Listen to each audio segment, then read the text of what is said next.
There's a hallway I walk through more often than people expect.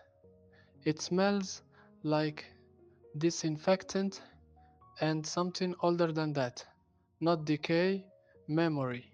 At the end of it, there's a window.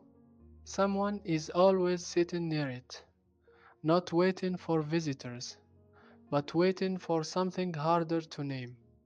I didn't start visiting nursing homes because I felt noble.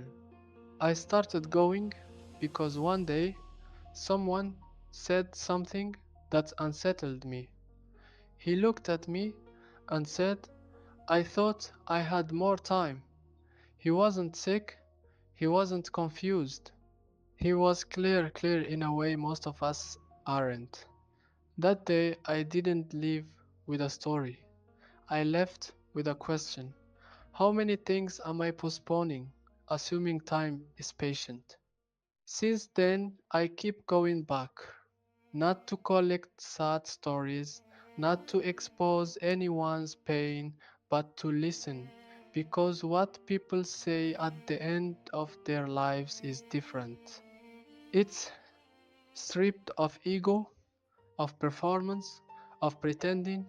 They don't speak in motivational quotes, they speak in confessions. A woman once told me she spent her whole life being the strong one, then paused and said, I don't think anyone ever knew me. She wasn't blaming her family. She wasn't angry. She was honest. An honesty that only shows up when there's nothing left to protect. This channel isn't about aging, it's about clarity. It's about the things we only understand when time becomes visible. Sometimes they regret chasing money. Sometimes they regret not chasing it enough. Sometimes they regret staying. Sometimes they regret leaving. They are not heroes.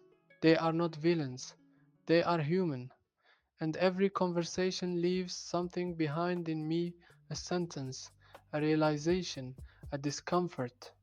There's an empty chair in one of the rooms I visit.